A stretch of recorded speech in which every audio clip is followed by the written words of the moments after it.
Assalamualaikum warahmatullahi wabarakatuh. Perkenalkan, nama saya Sri Ayuni dengan NPM 10122002, kelas B22 Prodi Manajemen S1. Di sini saya akan mempresentasikan materi 1 sampai 4 mata kuliah Pendidikan Agama Islam 5 untuk memenuhi tugas evaluasi tengah semester. Baik, untuk materi yang pertama yaitu Ta'rifatul Quran atau mengenal Al-Quran. Menurut bahasa, Quran berarti bacaan. Pengertian ini sendiri dikemukakan sendiri di dalam Al-Quran.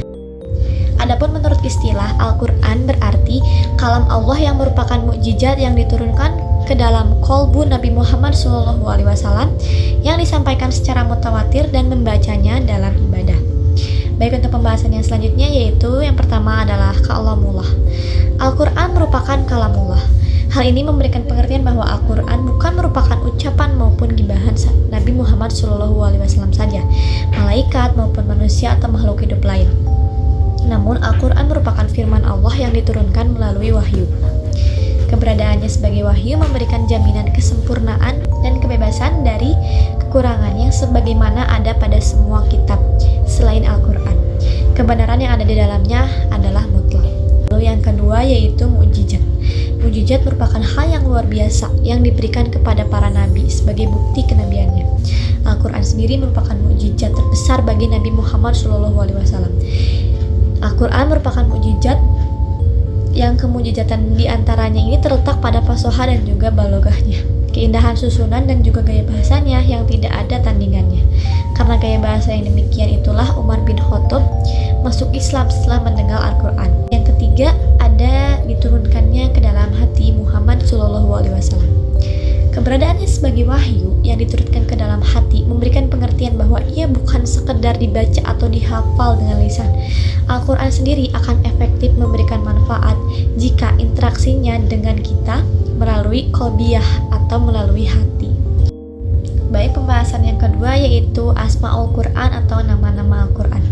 Apa sih Asmaul Quran itu? Asmaul Quran merupakan istilah atau sebutan yang diberikan kepada Al-Quran di dalam ayat-ayatnya. Setiap nama memiliki makna yang khas dan menggambarkan beberapa fungsi, sifat, dan juga keistimewaan dari Al-Quran sebagai petunjuk utama kita hidup di dalam naungan Islam. Untuk nama yang pertama yaitu ada Alkitab. Nama Al-Quran yang pertama merupakan Alkitab yang artinya kitab. Hal ini tertuang dalam Quran Surat Al-Baqarah ayat 2 yang artinya kitab Al-Quran ini tidak ada keraguan padanya, petunjuk bagi mereka orang-orang yang bertakwa. Yang kedua ada Al-Huda. Nama lain Al-Quran yaitu Al-Huda yang artinya. Nama yang ketiga yaitu Rahmat. Al-Quran memberikan rahmat bagi mereka yang percaya dan memberikan panduan hidup yang membawa ketenangan dan juga kebahagiaan. Masya Allah. Nama yang selanjutnya itu Cahaya atau disebut juga dengan An-Nur. Nama Al-Quran ini tertuang dalam surat Al-Maidah ayat 15 yang artinya, wahai ahli kitab, sungguh Rasul kami telah datang kepadamu, menjelaskan kepadamu banyak hal dari isi kitab yang kamu sembunyikan, dan banyak pula yang dibiarkannya. Sungguh telah datang kepadamu cahaya dari Allah dan kitab yang menjelaskan. Lalu nama lainnya yaitu ada Ruh yang artinya memberikan kehidupan bagi jiwa manusia dan menuntun mereka menuju iman dan juga ketenangan hati. Lalu ada nama selanjutnya yaitu obat atau asyifa. Hal ini tertuang dalam Al-Quran yang artinya, hai manusia, sesungguhnya telah datang kepadamu pelajaran dari Tuhanmu dan juga penyembuh bagi penyakit-penyakit yang berada dalam dada. Al-Quran merupakan obat bagi penyakit rohani seperti kebimbangan, ketakutan, kegelisahan. Al-Quran mampu menyehatkan hati manusia yang membaca dan juga memahaminya. Lalu yang selanjutnya ada kebenaran yang tertuang dalam Quran Surat Al-Baqarah ayat 147 yang artinya, kebenaran itu adalah dari Tuhanmu. Sebab itu jangan sekali-kali kamu termasuk orang-orang yang ragu. Yang selanjutnya ada penerangan. Al-Quran memberikan penerangan bagi seluruh umat manusia, membantu mereka memahami jalan hidup yang diridhoi oleh Allah SWT. Yang selanjutnya ada pelajaran.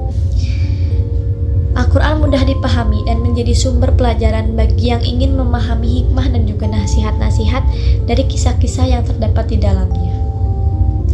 Yang selanjutnya ada berita gembira. Al-Quran membawa kabar baik bagi orang-orang yang berserah diri kepada Allah, yang berisi janji-janji kehidupan abadi yang bahagia di akhirat. Lalu yang selanjutnya ada peringatan. Al-Quran adalah peringatan yang selalu dipelihara oleh Allah Subhanahu wa Ta'ala sebagai pengingat bagi manusia akan kebesaran dan juga kasih sayang.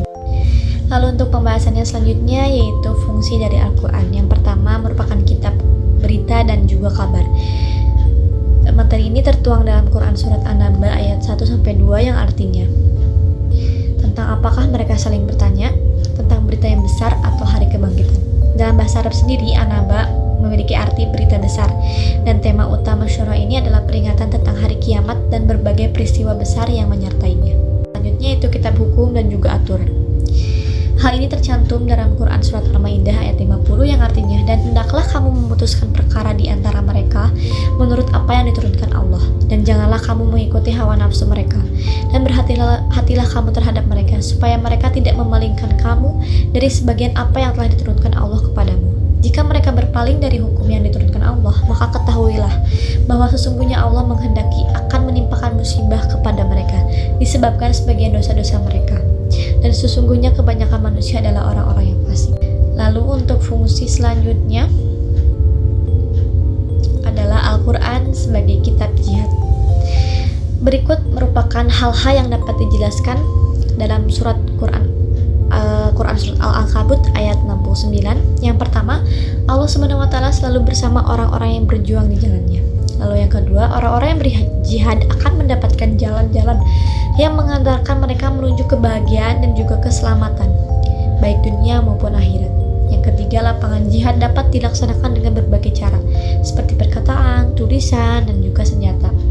Yang keempat, jihad dapat diartikan sebagai segala bentuk usaha maksimal yang diterapkan untuk ajaran Islam dan juga pemberantasan kejahatan serta kezaliman. Lalu yang terakhir, jihad juga dapat diartikan sebagai jihad moral, seperti jihad terhadap hawa nafsu dan juga jihad melawan godaan syaitan. Untuk pembahasan yang selanjutnya yaitu mentarbiyah diri dengan Al-Quran. Tarbiyah Al-Quran merupakan mendidik seseorang dengan menggunakan Al-Quran sebagai pedoman utama dengan tujuan menumbuhkan ketakwaan kepada Allah Subhanahu wa Ta'ala. Hal ini terkandung dalam Quran Surat Ali Imran ayat 79 yang artinya, hendaklah kamu menjadi orang-orang Rabbani karena selalu mengajarkan Alkitab dan disebabkan kamu tetap mempelajarinya. Nah, dengan mentarbiyahkan diri kepada Al-Quran inilah seluruh bangsa sepanjang zaman sampai hari kiamat akan mendapatkan petunjuk dan juga bimbingan menuju kebaikan dunia maupun akhirat, bersih dari akidah yang menyesatkan, dosa kemusyrikan, serta sifat-sifat jahiliyah, memahami syariat agama beserta hukum-hukumnya, serta hikmah-hikmah yang terkandung di dalam Al-Quran tersebut. Lalu yang selanjutnya yaitu tunduk kepada hukum-hukumnya. Al-Quran sebagai hukum dan perundang-undangan tidaklah cukup dibaca saja, namun harus dipatuhi segala ketundukan dan juga dengan segala ketundukan dan juga lapang dada, karena hukum-hukum yang ada di dalamnya dibuat oleh Allah Subhanahu wa Ta'ala yang maha mengetahui lagi maha bijaksana.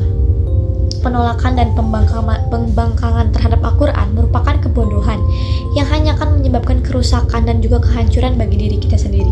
Tidaklah pantas bagi orang yang menyatakan diri beriman kepada Al-Quran jika tidak tunduk dan menerima hukum-hukum yang terdapat dalam Al-Quran tersebut. Lalu yang selanjutnya itu menyeru manusia ke jalan Allah Subhanahu wa Ta'ala. Hal ini terkandung dalam Quran Surat An-Nahl ayat 125 yang artinya, serulah manusia kepada jalan Tuhanmu dengan hikmah dan pengajaran yang baik, dan berdebatlah dengan mereka dengan cara yang baik. Sesungguhnya Tuhanmu, dialah yang lebih mengetahui siapa yang sesat dari jalannya, dan dialah yang lebih mengetahui siapa yang mendapat petunjuk. Ayat ini juga menjelaskan beberapa metode dakwah, yaitu yang pertama metode bil hikmah, yaitu metode yang paling utama dari segala sesuatu baik pengetahuan maupun perbuatan. Hikmah adalah sesuatu yang jika digunakan dan dipraktekkan akan atau dipakai maka akan menghalangi timbulnya mudarat. Yang kedua ada metode mauizah al-hasanah, yaitu sesuatu yang dapat diterapkan baik di masyarakat, lembaga pendidikan maupun rumah tangga. Adapun pengajaran yang dapat disebut baik jika menyentuh hati sasaran dan juga keteladanan dari pendakwah tersebut. Lalu metode yang terakhir yaitu muzadalah, yaitu metode yang dapat dilakukan dengan cara memahami pokok persoalan dan mengenal mitra dialog atau diskusi yang disertai dengan bukti dan juga alasan.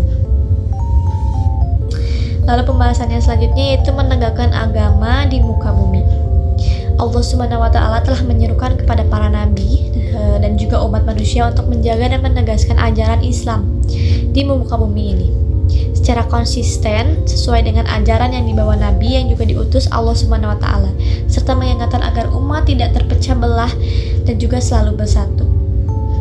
Nah, ada beberapa cara menegakkan ajaran agama Islam di muka bumi ini. Yang pertama yaitu pentingnya persatuan dalam menjalankan ajaran agama sehingga terhindar dari perpecahan. Kita sebagai umat manusia, sebagai umat muslim Allah Subhanahu wa taala senantiasa harus memiliki persatuan, tidak boleh terpecah belah. Yang selanjutnya ada menerapkan prinsip kebenaran dan juga keadilan sehingga nilai-nilai kebaikan bisa diterapkan dalam kehidupan. Kita harus memegang teguh prinsip ini agar hidup kita tuh senantiasa berada di jalan yang benar dan juga harus bertindak adil dalam segala hal. Lalu yang terakhir yaitu menjalankan syariat dengan konsisten sebagai dasar dalam menjalankan ajaran agama. Tentunya syariat ini terdapat dalam Al-Quran ya sebagai petunjuk dan juga pedoman hidup kita yang senantiasa harus selalu kita amalkan. Baik, untuk materi yang terakhir atau materi keempat yaitu mengenai bahaya melupakan Al-Quran.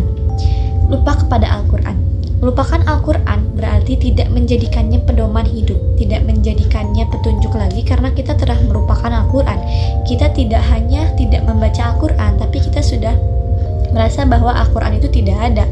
Hidup menjadi bingung dan juga tanpa arah karena petunjuk yang sudah Allah berikan kepada kita tidak kita baca, tidak kita pahami dan juga kita tidak amalkan. Hal ini tercantum dalam Quran surat At-Toha ayat 124 yang artinya bahwa mereka yang berpaling dari peringatannya akan mengalami penghidupan yang sempit. Naudzubillah min dzalik. Yang kedua, sesat yang nyata.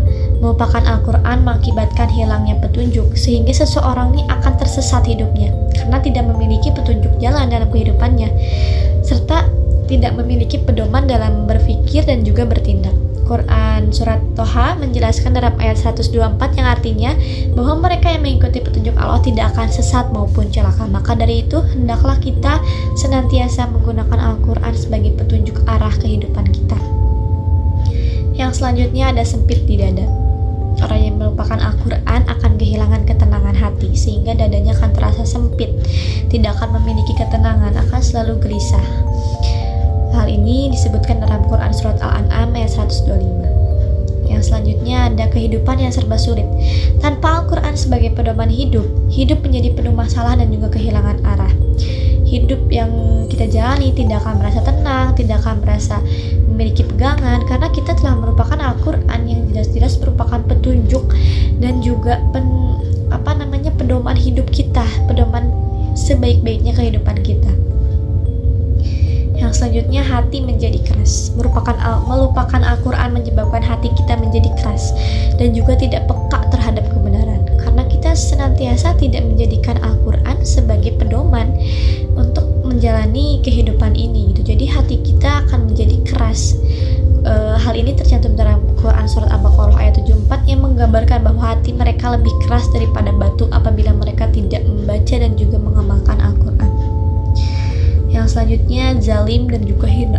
Melupakan Al-Quran membuat seseorang akan terjerumus dalam kezaliman dan juga kehinaan karena balik lagi kita tidak memiliki pedoman hidup, tidak memiliki pegangan, jadi kita tidak bisa membedakan yang mana yang salah dan juga yang mana yang benar. Maka dari itu hidup kita akan terjerumus kepada kezaliman dan kepada kehinaan. Dalam Quran surat Az-Zin ayat 17 Allah memperingatkan bahwa azab yang keras menanti mereka yang berpaling dari peringatannya. Melupakan Al-Quran akan membuka peluang besar bagi setan untuk mempengaruhinya karena kita tidak memiliki pegangan tadi. Setan bisa mempengaruhi kita dengan mudah. Dalam Quran surat Az-Zukhruf ayat 36 menyebutkan bahwa setan menjadi teman karib mereka yang berpaling dari Allah Subhanahu wa taala. Nauzubillah min dzalik. Yang selanjutnya ada lupa terhadap diri sendiri. Melupakan Al-Quran membuat seseorang lupa tujuan hidupnya sebagai hamba Allah. Tujuan hidup kita yaitu mendapatkan surganya Allah melalui amal ibadah yang kita perbuat. Namun apabila kita tidak membaca Al-Quran, tidak memahami isi Al-Quran, maka kita akan lupa tujuan kita karena tidak ada pengingat yang bisa senantiasa mengingatkan kita apa sebenarnya tujuan kita hidup di dunia ini. Hal ini tercantum dalam Quran surat Al-Hasyr ayat 19 yang menyebutkan bahwa orang yang lupa kepada Allah akan dibuat lupa terhadap diri mereka sendiri. Yang selanjutnya ada fasik. Orang yang melupakan Al-Quran tergolong fasik, yakni mereka yang menyimpang dari ajaran Allah. Kita sudah mengetahui bahwa Al-Quran ini diajarkan untuk umat manusia, diberikan untuk umat Islam sebagai pedoman hidup, namun kita tidak membacanya, maka itu kita menyimpang dari ajaran Allah. Yang selanjutnya ada nifaq. Merupakan Al-Quran merupakan tanda kemunafikan, karena dalam Quran surat An-Nisa disebutkan bahwa orang munafik berada di dalam tingkatan neraka yang paling bawah. Naudzubillah min dzalik. Karena kita sudah mengetahui Allah tuh memberikan Al-Quran untuk kita, untuk kita baca, untuk kita pahami. Kita tahu bahwa hal itu tuh wajib untuk kita lakukan, tapi kita membohongi diri kita sendiri dengan tidak membaca dan mengamalkan Al-Quran, maka kita termasuk orang-orang yang munafik. Melupakan Al-Quran tidak hanya membawa kerugian di dunia tetapi juga di akhirat. Sebagai umat Islam, kita wajib menjaga hubungan dengan Al-Quran melalui pembacaan, pemahaman, pengamalan, dan juga pemeliharaan terhadap Al-Quran agar kita hidup senantiasa berada dalam bimbingan Allah Subhanahu wa taala dan juga jalan yang benar. Cukup sekian materi yang dapat saya presentasikan. Mohon maaf bila terdapat banyak kesalahan. Terima kasih. Wassalamualaikum warahmatullahi wabarakatuh.